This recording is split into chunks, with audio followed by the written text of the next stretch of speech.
आतिशी ईश्वर की शपथ लेती हूँ कि मैं विधि द्वारा स्थापित भारत के संविधान के प्रति सच्ची श्रद्धा और निष्ठा रखूंगी। मैं भारत की प्रभुता और अखंडता अक्षुण्ण रखूंगी।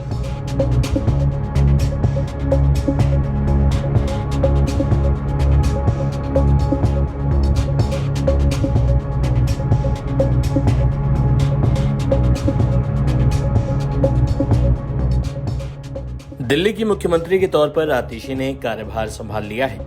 हालांकि आतिशी ने जिस अंदाज में पद संभाला है वो काफी सुर्खियां बटोर रहा है। कलयुग में त्रेता युग का दृश्य पैदा करने की कोशिश की गई। दिल्ली की नई मुख्यमंत्री आतिशी ने कुर्सी तो संभाली, लेकिन बगल में एक कुर्सी खाली रखी। यह कुर्सी अरविंद केजरीवाल के लिए खाली रखी गई। कहा गया कि आतिशी उसी तरह मुख्यमंत्री की गद्दी संभाल रही हैं, जिस तरह त्रेता युग में मर्यादा पुरुषोत्तम राम के वनवास जाने के बाद उनके भाई भरत जी ने प्रभु श्री राम की खड़ाऊ को राजगद्दी पर रखकर शासन संभाला था। मैंने दिल्ली के मुख्यमंत्री का कार्यभार संभाला है, जिम्मेदारी संभाली है। आज मेरे मन की वही व्यथा है जो भरत जी की थी, जब भगवान श्री राम 14 वर्ष के लिए अयोध्या से वनवास पे गए और भरत जी को अयोध्या का शासन संभालना पड़ा। जिस तरह भरत जी ने 14 साल तक भगवान श्री राम की खड़ाऊ रखकर अयोध्या का शासन संभाला, उसी तरह से आने वाले 4 महीने के लिए मैं दिल्ली सरकार चलाऊंगी। भगवान श्री राम ने अपने पिताजी द्वारा दिए गए एक वचन को निभाने के लिए 14 साल का वनवास स्वीकार किया। इसीलिए हम भगवान श्री राम को मर्यादा पुरुषोत्तम कहते हैं। उनकी जिंदगी हम सबके लिए मर्यादा और नैतिकता की एक मिसाल है। आतिशी का यह अंदाज आम आदमी पार्टी के नेताओं को तो खूब रास आ रहा है, लेकिन विपक्षी पार्टियों के नेता लगातार उन पर निशाना साध रहे हैं। बीजेपी सांसद मनोज तिवारी ने इस पूरे मामले पर अपनी प्रतिक्रिया दी है। दिल्ली अपने भाग्य पे आंसू बहा रही थी और फिर दिल्ली अपने भाग्य पे आंसू बहा रही है। आज मैं जब आपके समक्ष बैठा हूं कुछ जानकारियां लेकर के, तो दिल्ली की नई मुख्यमंत्री कुर्सी पे बैठ रही हैं, मगर ये बहुत ही दुखद एक दृश्य हमको देखने को मिला। आपने भी देखा होगा कि मुख्यमंत्री के बगल में खाली कुर्सी रखी गई है। अब पता नहीं कोई आत्मा भी चलाएगी दिल्ली को या क्या है, ये हमारी समझ के बाहर है। मैं खाली कुर्सी को देख करके मेरे मन में एक बहुत बड़ा विचार आ रहा है कि ये संविधान का बहुत बड़ा अपमान है। संविधान मुख्यमंत्री के अंदर वो सारी शक्ति देता है जिसको एग्जीक्यूट करना मुख्यमंत्री की सबसे बड़ी जिम्मेदारी होती है। लेकिन हमारी दिल्ली की तीसरी महिला मुख्यमंत्री आतिशी जी ने बाबा साहब भीमराव अंबेडकर जी के संविधान को धता बता दिया कि वो मुख्यमंत्री तो है लेकिन नहीं है। वो मुख्यमंत्री के रूप में जिम्मेदार नहीं है। वो मुख्यमंत्री के रूप में रिस्पॉन्सिबिलिटी लेने को तैयार नहीं है।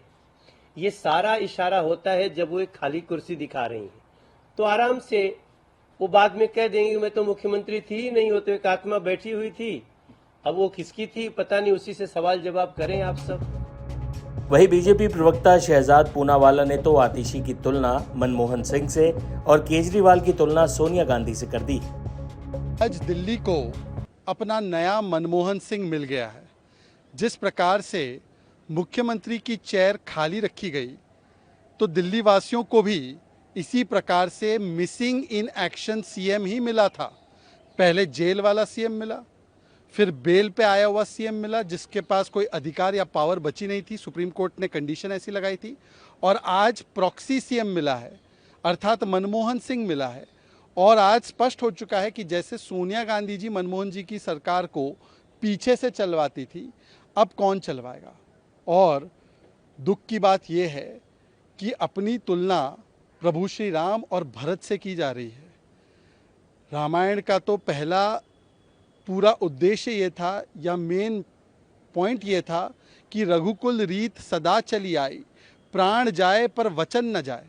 और जिन लोगों ने अपने बच्चों के सिर पे खाई हुई सौगंध तोड़ी हो, उनके बारे में क्या कहा जाए। उनकी तुलना प्रभु श्री राम से होगी। इन्होंने कहा था बच्चों की सौगंध खाता हूँ, छोटे कमरे में रहूँगा, शीश महल में रह रहे और शीश महल छोड़ना नहीं है, डेट पे डेट दिए जा रहे हैं। इन्होंने कहा था बच्चों की सौगंध खाता हूँ, कांग्रेस से हाथ नहीं मिलाऊंगा, कांग्रेस के साथ मिल गए। बच्चों की सौगंध खाता हूँ, भ्रष्टाचार पे कॉम्प्रोमाइज़ नहीं करूँगा। भ्रष्टाचारी जब आरोप लगे इन पे, तो मुख्यमंत्री पद 150 दिन तक जेल के भीतर से चलाया, जो लालू जी ने भी नहीं किया। तो मुझे लगता है कि जिन लोगों ने अपने वचन तक को नहीं रखा, वो आज अपनी तुलना प्रभु श्री राम से कर रहे हैं। और देखिए, विडंबना की बात तो ये है कि अभी कुछ दिन पहले एक फतवा जारी किया इन्हीं की सरकार ने, जो अपनी तुलना प्रभु श्री राम से कर रहे हैं, कि दिवाली पर प्रभु श्री राम के आगमन पर पटाखे नहीं फोड़े जाएंगे। पर जब शराब घोटाले में एक अभियुक्त जेल से बाहर आता है, तो उनके आगमन के लिए पटाखे फोड़े गए। ये है दोहरा चरित्र। और मुझे लगता है प्रभु श्री राम और भरत और लक्ष्मण जी से तुलना करना ये अपमानजनक है। कभी भगत सिंह जी के साथ तुलना करना, मुझे लगता है कि प्रभु श्री राम ने तो उत्कृष्ट उदाहरण दिया था। वो अपने पिता का, परिवार का सम्मान करते थे। पर पिता तुल्य अन्ना हजारे जी लगातार कह रहे कि अरविंद तुमने गलत किया, अरविंद तुमने धोखा दिया, अरविंद तुम सत्ता के नशे में डूब गए हो। उस पिता तुल्य अन्ना जी को भी ये भूल गए और अपनी तुलना प्रभु श्री राम से करते। वही बीजेपी नेता और समाजवादी पार्टी के मुखिया दिवंगत मुलायम सिंह यादव की बहू अपर्णा यादव ने आतिशी के बारे में क्या कहा है, सुनिए।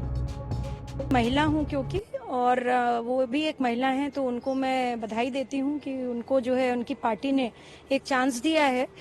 और समय का अंतराल बहुत कम है, 2 महीना बचा है दिल्ली के चुनाव को। और जिस प्रकार के उनके कार्यकाल का काम रहा है, जल मंत्री थी वो, किस प्रकार जो है यमुना का क्या हाल हो रखा है, ये पूरे देश से नहीं छुपा है। तो मैं नहीं चाहती हूँ, अब ये क्या ही करेंगे एज चीफ मिनिस्टर, ये समय बताएगा। पर मैं समझती हूँ कि दिल्ली की जनता जो है ये जल्दी निर्णय करे आने वाले चुनाव में कि वह सत्ता किसको देना चाहते हैं। और जिस व्यक्ति ने जल का ऐसा हाल कर दिया हो, यमुना का ऐसा हाल कर दिया हो, जिसको हम सनातन में माँ की तरह पूजा करते हैं, और उनका शिक्षा विभाग का भी पूर्व जो कार्यकाल रहा है वो भी बहुत अच्छा नहीं रहा है। कितने घोटाले, कितने स्कैम, कितने सारे जो है उन पे जो है सवाल खड़े हो रखे हैं। मैं समझती हूँ आज चीफ मिनिस्टर उनको इन बातों का भी जवाब देना पड़ेगा आगे आने वाले समय में। आतिशी ने भले ही मुख्यमंत्री पद संभाल लिया है, लेकिन अरविंद केजरीवाल का जिक्र करना वो किसी मौके पर नहीं भूलती। जैसे उन्हें यह सबक याद रखना पड़ रहा हो कि वो एक टेम्पररी मुख्यमंत्री। आज जब आतिशी हनुमान मंदिर में आशीर्वाद लेने पहुंची, तो भी उन्होंने केजरीवाल को दोबारा मुख्यमंत्री बनाने की प्रार्थना की। आज मैंने कनॉट प्लेस के इस प्राचीन हनुमान मंदिर में दर्शन किए। हनुमान जी हमारे संकट मोचन रहे हैं।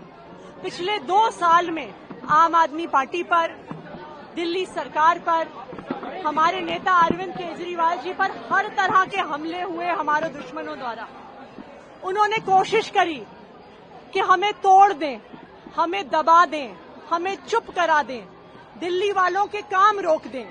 लेकिन हनुमान जी ने हर संकट में आम आदमी पार्टी की रक्षा करी, अरविंद केजरीवाल जी की रक्षा करी, दिल्ली सरकार की रक्षा करी और दिल्ली वालों की रक्षा करी। तो आज हनुमान जी से मैंने एक ही चीज मांगी है कि जिस तरह से उनका आशीर्वाद हमेशा हम पे बना रहा है, वैसे ही बना रहे।